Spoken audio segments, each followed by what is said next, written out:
It's another lunch that the England camp will enjoy a bit more than the Indian one. Thankfully, for India's bowlers, they can put their feet up after over 6 sessions of toiling in the sun, under the sun in Chennai. But as things turn out at lunch on day three, England will be delighted that they've got both Indian openers out. India are 59 for 2 and 14 overs in pursuit of 578. Let's see how that session went for India with Gautam Gambhir on ESPN Cricket for Matchday, powered by Realme X7 5G and X7 Pro 5G. Would have loved to see India just go to lunch without a wicket loss, Gautam, but England would be very happy with both those wickets. That would have been an ideal situation, but then when you play against Jofra Archer, he makes things happen. There are very few in the world at the moment on this kind of a wicket. It's just Preet Bumrah, Jofra Archer, Pat Cummins that can make things happen, and we've spoken about it. Unbelievable from Jofra Archer, the way he got Rohit Sharma on this kind of a wicket. Looked like he was still playing in Australia, because that is the class of a man. Because these guys can actually take the surface out of the equation. Even if it's a slow surface, they can actually make things happen. So yes, England is in very good position, but still a long way to go in this test match. Yeah, let's talk about that Rohit Sharma wicket, and just what makes Jofra Archer special. When you say that they take the surface out of it, just for the lay viewer, when you explain that, why does a bowler like Jofra Archer look like he can get so much more out of what we think is a dead surface? Speed in the air, because once you're quick in the air, you just take the surface out of the equation. Nothing against Jimmy, nothing against Ben Stokes, but these guys obviously they need something from the surface. You see Jasprit Bumrah, he can actually beat you with pace. Jofra Archer can actually beat you with pace. By the time you react, they can actually hit your pads and stuff. That's why they are so dangerous, even with the new ball or with the old ball as well. And they've got a very deceptive bouncer. All the great bowlers have a very good bouncer, because the batsman does not feel comfortable coming on the front foot. They're always looking for that short ball, and that's the reason why I end up getting late. If you have people like Jimmy Anderson, especially on Indian conditions, or Ben Stokes, you can actually still afford to come on the front foot, because you know that bouncer is not that quick, and you can actually react even if you get committed on the front foot. But if you do that against someone like Jofra Archer, or for that matter Jasprit Bumrah, it can actually hurt you. And that's the reason, once you stay back and looking for that short ball, suddenly if the ball is pitched up and you're quick through the air, that can actually beat your defense. And that's the reason why I feel that these guys actually take the equation out of the surface out of the equation, because they're quick through the air. It's one thing that he has the ability, Jofra Archer. This is his first ever test match in the subcontinent, bowling with this red SG ball. He's seen 2 days of what India's bowlers have done. And we're seeing a lot of leg cutters. We're seeing Jofra Archer get more out of this pitch very early. What does that tell you about just the kind of bowler that he is? If you look at the speed as well, he clocked 147, 148. 148 on any kind of a surface is special. And at the same time, he's got height. He comes closer to the wicket. So he's very wicket to wicket kind of a bowler. He's not a swing bowler. He's someone who can only get the ball to move a little bit. And that is even more dangerous.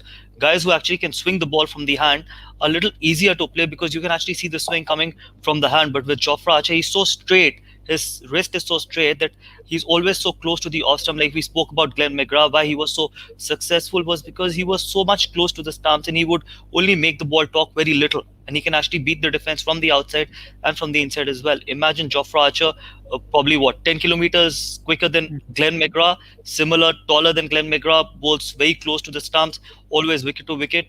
And then he's got such a deceptive bouncer as well. So that is what makes him a very, very special bowler. And I'm sure going forward, he's going to be one of the greats of the game if he stays fit, because I'm not sure, because when he plays all the three formats and how continuously does he play, if he plays for another 10 years, he's got to be one of the greats of English cricket. In which case, you make that point of how close he is to the off stump. So if we actually look at that Rohit Sharma wicket closely, is there an impression that Rohit could have left that? Was that one of those that you can't really fault the batsman? The bowlers invited him to actually play at that. See, you always look ugly when you end up getting out. And there's always a theory that, what could have happened, what couldn't have happened, what a batsman could have done. But you got to realize, as someone who's dishing it at 147, 148, the reaction time is very less. Once you get committed into it, you can't get out of it. Once you've decided to play that shot, then you can't do it. And that's the reason why these guys are very special. But once you're playing a bowler who's 130, 135, even if you get committed, in the end, you can take the bat out of the way because of the slowness of the wicket. But these guys, if you're committed on it, then obviously you're only hoping against hope. And that was just a proper delivery. Yes, you could think of leaving on length, but you can only leave on length on surfaces like Australia or South Africa, where there is consistent bounce. On wickets like Chepauk, you never know what bounce would you get. So, and you want to And Rohit Sharma is a guy who likes to have the feel of the ball on his bat. So he will play a lot of shots. He'll have that feel. That's what gives him confidence. He's not a traditional opener who's going to leave a lot of balls and stuff. He likes scoring runs. So you can't think too much about it. But yes, there will always be experts who will talk about things that, oh, an ideal opener would have left that ball. But I don't think so. It was just a proper quality delivery. All right. What about Shubman Gill? Now, the short innings, the short stay that he was there for, he looked very good. And all of a sudden, he finds himself out with a terrific catch by Jimmy Anderson. Thoughts on the wicket itself? Could it have been avoided? So again, I think he was looking unbelievable.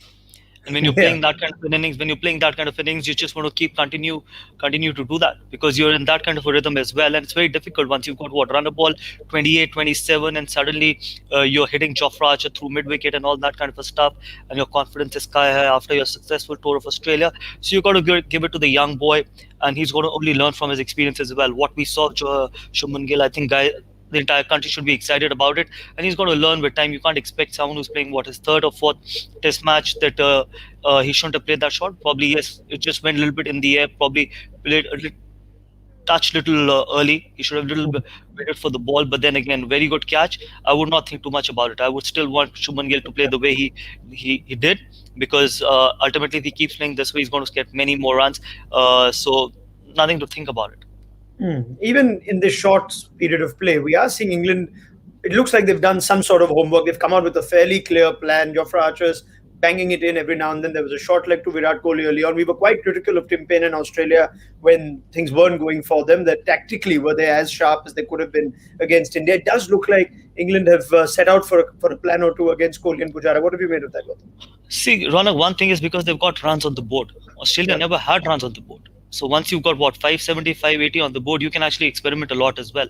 And even if you see now, they're going at what rate? Five runs per over, and we are still saying that it's England's session because England has got 2 wickets. When you've got 570, 580 on the board, you can have different plans as well. Probably that was not the right plan what they started Stokes with, coming around the wicket. This is not like Australia where there's a lot of carry and stuff, but then you can experiment a lot of things. You can fiddle along with a lot of field placements as well, and you can actually look to get wickets. You don't go on the defensive that early as well.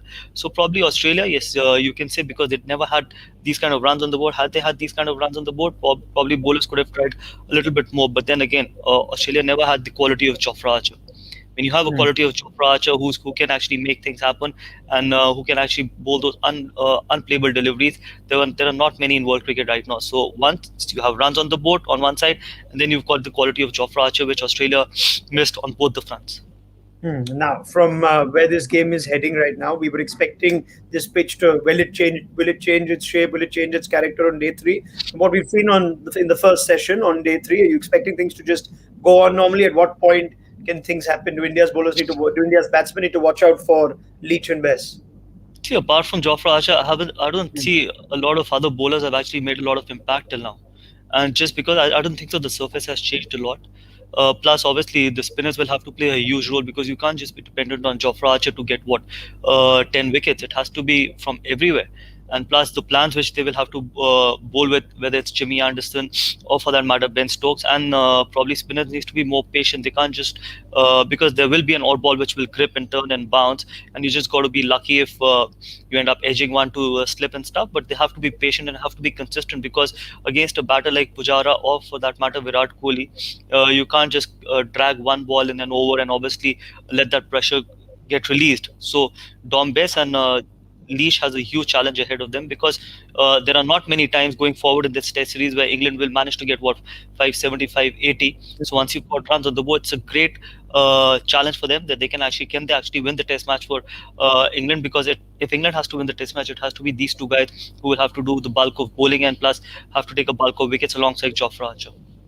Now, if you think of your X-factor bowler like Jofra Archer, like India did with Bumrah, who's bowled as many overs as he possibly ever has in a test innings, when you know that this guy is going to be my biggest weapon, you already start calculating how you want to use him. Can you use him in bursts of more than 4 or 5 overs at any point? You've already seen him out of the attack after 5 overs. Maybe that was with the interval coming. But you already plan for what could be significant workload for that one bowler who looks like he's going to play a big role? Well, that's a very good question. I personally would, if I would have been a captain, I would have actually thought about how the ball is behaving. if there is nothing happening, if there is no reverse swing, obviously you got to start with Jofra Archer with the new ball because that's where he can make an impact, and he has already made an impact. But I would definitely, once nothing is happening, would try and bowl Jimmy and Ben Stokes, and once it starts reversing, then I will actually bring him back and try and have that another burst where he can actually make things happen. Because if there is no reversing, if there is nothing of the surface, and it's a semi-new kind of a ball where you can't even put your saliva on it, which Jasprit Bumrah has already mentioned, that it's very tough for a bowler. If you can't put a saliva on a ball, it doesn't reverse that well. So obviously, I will wait for reverse swing to happen and then probably give him a short burst in the middle session, because that has got to be one session where not a lot of things have happened. And then probably in the last session, once it starts reversing, probably give him a longer spell, 6 or 7 over spell, and make things happen. You can't just probably use him when nothing is happening. So at that time, Ben Stokes and someone like Jimmy Anderson can just contain, and from one end look at someone like Leash or best to look to take wickets. So it has to be a very, very planned kind of a thing. Who you got to attack with, and who are the guys who got to actually bowl those tight lines and probably contain the Indian batters as well. Because you can't just keep attacking from both ends if the ball is not doing much. And at the same time, Jofra Archer only when once it starts reversing now. Now 14 overs, 59. India already going at over 4 and over. It's a tricky one as a batsman. I'm trying to think if you could take me through, when you tell yourself shot making is so easy, run making is so easy, yet you have to avoid the temptation of losing your wicket. You know the task at hand. Is this perhaps sometimes trickier than playing on a more challenging surface where you know your concentration levels are up? You can't necessarily play certain shots. Here it looks like because you can play every shot, there's a chance that you give the bowlers as well. I don't think Pujara would change. I don't think so. Pujara is that kind of a guy for whom surface does not matter, to be honest. I think he is into that zone where he's got his own game plan irrespective of what the surface is like. He plays at a certain tempo, he will play time, and that's the kind of batter you need when at this stage of the game, and especially in this test match. Virat Kohli, because he hasn't played a lot in Australia recently, he missed 3 test matches, so he's coming back fresh, so he will not be thinking what has happened in Australia. Because suddenly when you come from Australia and you've got such a successful tour, when you come to a place like Chennai where you know that it's your own backyard, you can actually get carried away. You can play a lot of shots, you know that you've taken on the Australian bowlers. So probably I've already mentioned that India getting adjusted to Indian conditions was far more difficult than England adapting to Indian conditions, because England was coming after a 2 test match series in Sri Lanka.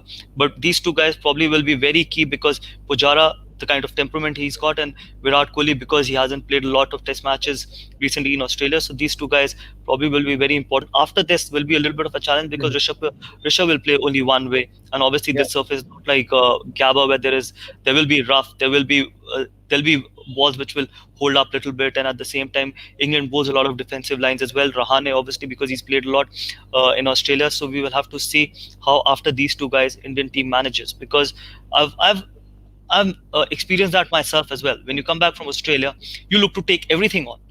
When you've taken the likes of Mitchell Starc, Pat Cummins, Josh Hazelwood, and when you've got runs in Australia, suddenly you come in Indian conditions, you know the ball's not going to bounce that much, the wicket's going to be slow. So I would rather just try and hit as many shots. I can dominate any attack now. So that can actually that can actually work against you. So the challenge will be for the coming batters will be that, and I'm sure that the batters will be ready for it. All right, that's interesting, isn't it? Let's see how Kohli and Pujara approach this next session. Gautam Gambhir, thank you very much. Pick up your comments at tea time to see where this game stands. They're still 519 behind. Our India got to take it session by session and see how this game develops. It's been all England so far, but do join us at our tea time show on ESPN Cricinfo Matchday, powered by Realme X7 5G and X7 Pro 5G.